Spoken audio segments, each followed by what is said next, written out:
First Samuel chapter 26. David again spares Saul's life.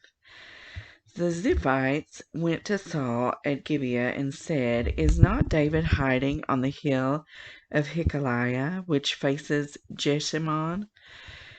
So Saul went down to the desert of Ziph with his 3,000 select Israelite troops to search there for David. Saul made his camp beside the road on the hill of Hichlah facing Jeshimon. But David stayed in the wilderness. When he saw that Saul had followed him there, he sent out scouts and learned that Saul had definitely arrived. Then David set out and went to the place where Saul had camped. He saw where Saul and Abner, son of Ner, the commander of the army, had lain down. Saul was laying inside the camp with the army encamped around him. David then asked Amalek the Hittite and Abishai, son of Zeruiah, Joab's brother, "Who will go down into the camp with me to Saul?" "I'll go with you," said Abishai. So David and Abishai went to the army by night, and there was Saul lying asleep inside the camp with his spear stuck in the ground near his head. Abner and the soldiers were lying around him. Abishai said to David, "Today God has delivered your enemy into your hands. Now let me pin him to the ground with one thrust of the spear. I won't strike him twice." But David said to Abishai, "Don't destroy him. Who can lay a hand on the Lord's anointed and be guiltless?" "As surely as the Lord lives," he said, "the Lord himself will strike him, or his time will come and he will die, or he will go into battle and perish. But the Lord forbid that I should lay a hand on the Lord's anointed. Now get the spear and water jug that are near his head, and let's go." So David took the spear and water jug near Saul's head, and they left. No one saw or knew about it, nor did anyone wake up. They were all sleeping because the Lord had put them into a deep sleep. Then David crossed over to the other side and stood on top of the hill, some distance away. There was a wide space between them. He called out to the army and to Abner, son of Ner, "Aren't you going to answer me, Abner?" Abner replied, "Who are you who calls to the king?" David said, "You're a man, aren't you? And who is like you in Israel? Why didn't you guard your lord the king? Someone came to destroy your lord the king.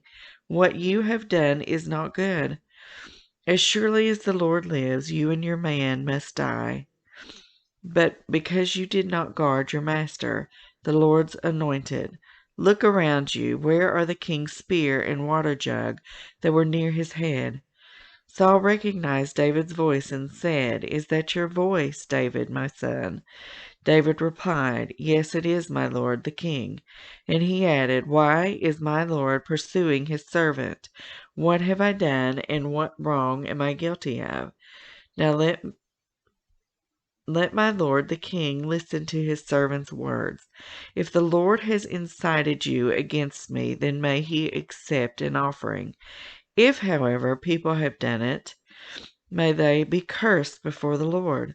They have driven me today for my share in the Lord's inheritance, and have said, 'Go serve other gods.'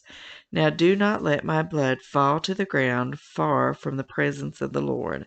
The king of Israel has come out to look for a flea, as one hunts a partridge in the mountains."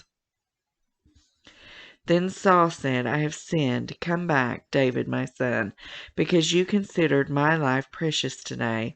I will not try to harm you again. Surely I have acted like a fool and have been terribly wrong." "Here is the king's spear," David answered. "Let one of your young men come over and get it. The Lord rewards everyone for their righteousness and faithfulness. The Lord delivered you into my hands today, but I would not lay a hand on the Lord's anointed. As surely as I valued your life today, so may the Lord value my life and deliver me from all trouble." Then Saul said to David, "May you be blessed, David my son. You will do great things and surely triumph. So David went on his way, and Saul returned home. Chapter 27. David among the Philistines.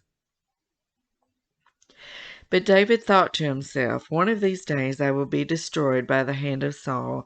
The best thing I can do is to escape to the land of the Philistines.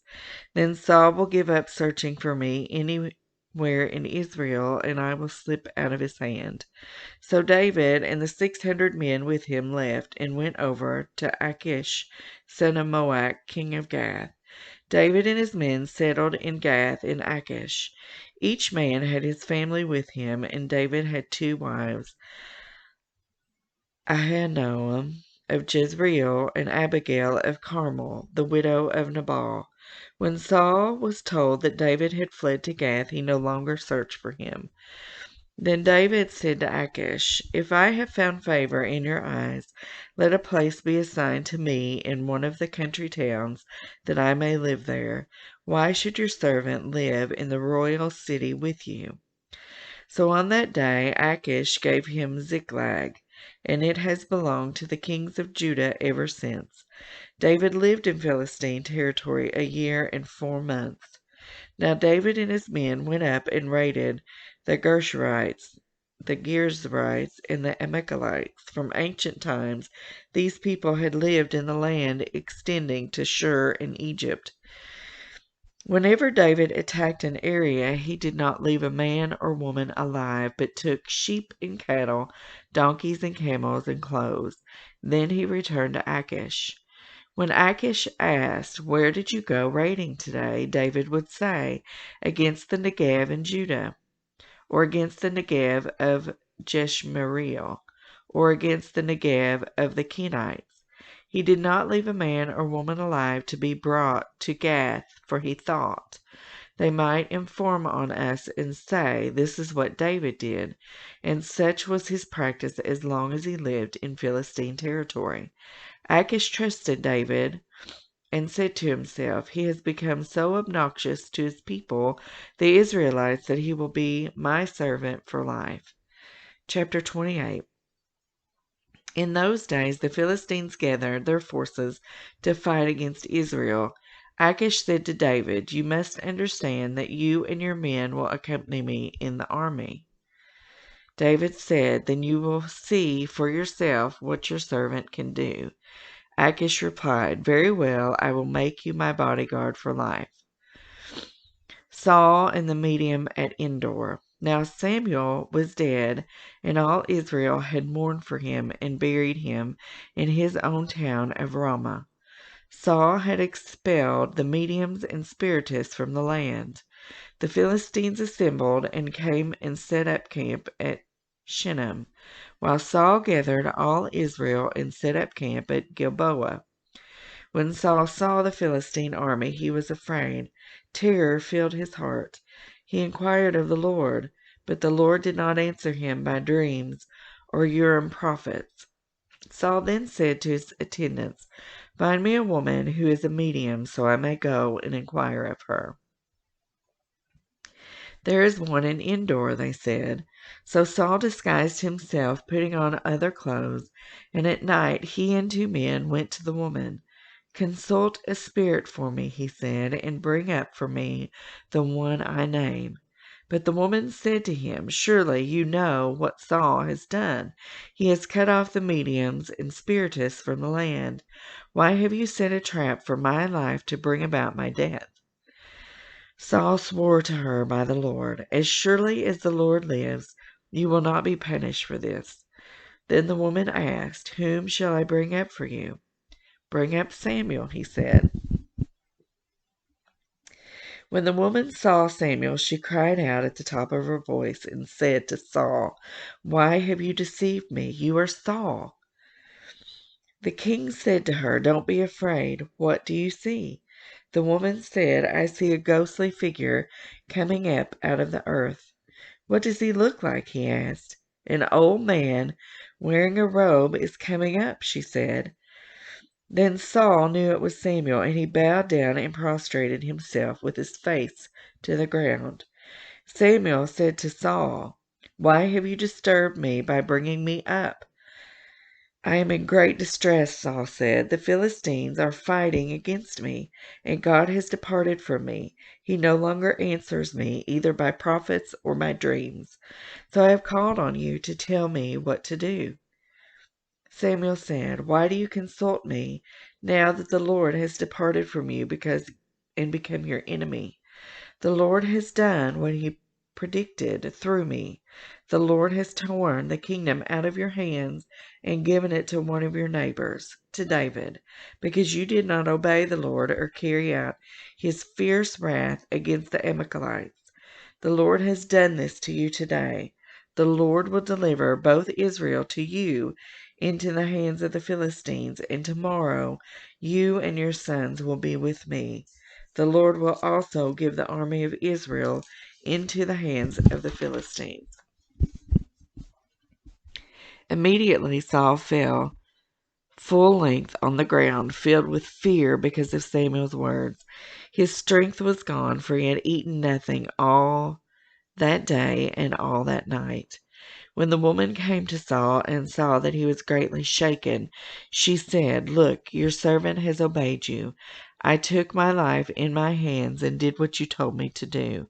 Now please listen to your servant and let me give you some food so you may eat and have the strength to go on your way. He refused and said, I will not eat. But his men joined the woman in urging him, and he listened to them. He got up from the ground and sat on the couch. The woman had a fattened calf at the house, which she butchered at once. She took some flour, kneaded it, and baked bread without yeast. Then she set it before Saul and his men, and they ate. That same night they got up and left. Chapter 29. Achish sends David back to Ziklag. The Philistines gathered all their forces at Aphek, and Israel camped by the spring in Jezreel. As the Philistine rulers marched with their units of hundreds and thousands, David and his men were marching at the rear with Achish. The commanders of the Philistines asked, What about these Hebrews? Achish replied, Is this not David, who was an officer of Saul, king of Israel?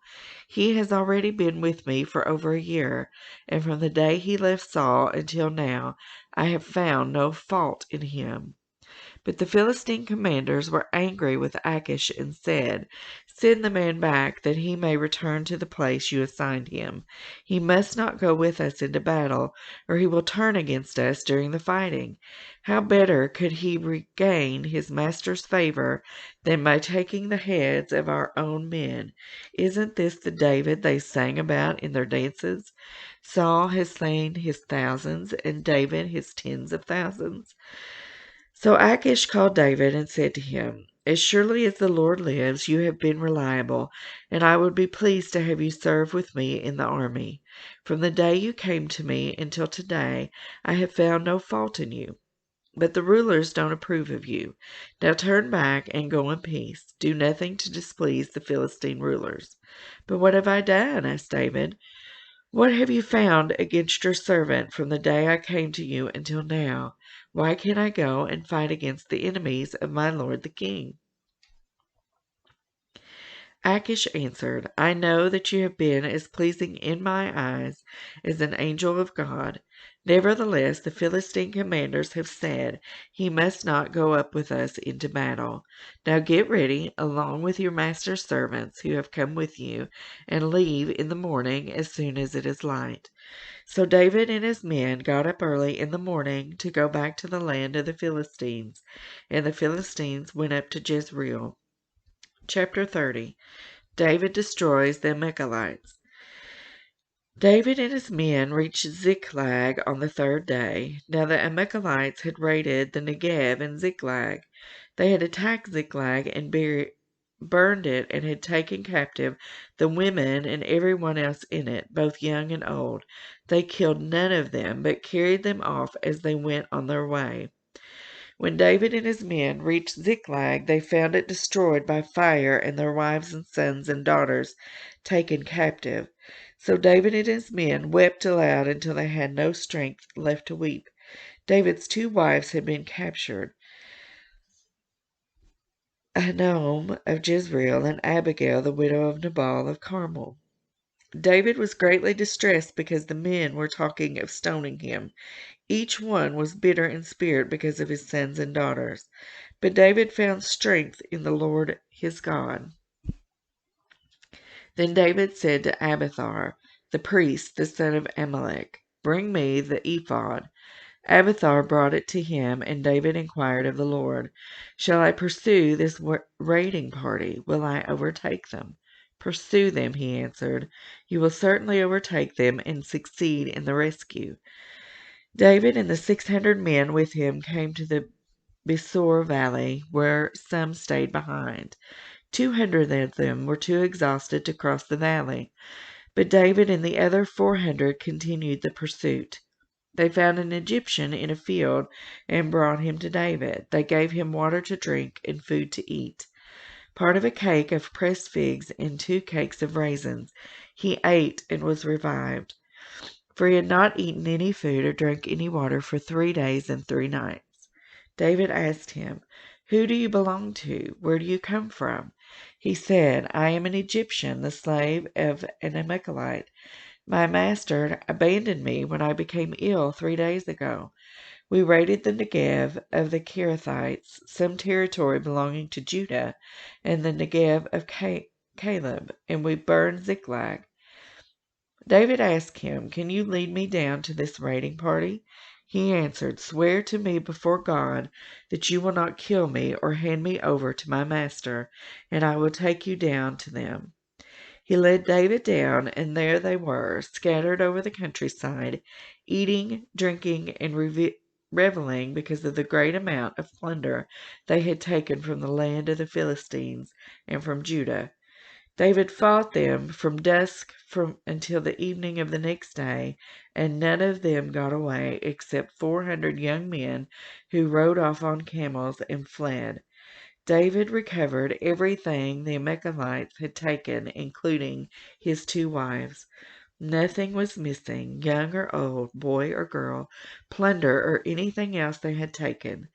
David brought everything back. He took all the flocks and herds, and his men drove them ahead of their livestock, saying, "This is David's plunder." Then David came to the 200 men who had been too exhausted to follow him, and who were left behind at the Besor valley. They came out to meet David and the men with him. As David and his men approached, he asked them how they were. But all the evil men and troublemakers among David's followers said, "Because they did not go with us, we will not share with them the plunder we recovered. However, each man may take his wife and children and go." David replied, "No, my brothers, you must not do that with what the Lord has given us. He has protected us and delivered into your hands the raiding party that came against us. Who will listen to what you say? The share of the man who stayed with the supplies is to be the same as that of him who went down to battle. All will share alike." David made this a statute, an ordinance for Israel from that day to this. When David reached Ziklag, he sent some of the plunder to the elders of Judah, who were his friends, saying, "Here is a gift for you from the plunder of the Lord's enemies." David sent it to those who were in Bethel, Ramoth Negev, and Jatir, to those in Or, Sifmoth, Eshtemoa, and Rakal, to those in the towns of the Jerahmeelites and the Kenites, to those in Hormah, Borashan, Atkah, and Hebron, and those in all the other places where he and his men had roamed. Chapter 31. Saul takes his life. Now the Philistines fought against Israel, and the Israelites fled before them, and many fell dead on Mount Gilboa. The Philistines were in hot pursuit of Saul and his sons, and they killed his sons Jonathan, Abinadab, and Malchishua. The fighting grew fierce around Saul, and when the archers overtook him, they wounded him critically. Saul said to his armor-bearer, Draw your sword and run me through, or these uncircumcised fellows will come and run me through and abuse me." But his armor-bearer was terrified and would not do it. So Saul took his own sword and fell on it. When the armor-bearer saw that Saul was dead, he too fell on his sword and died with him. So Saul and his 3 sons and his armor-bearer and all his men died together that same day.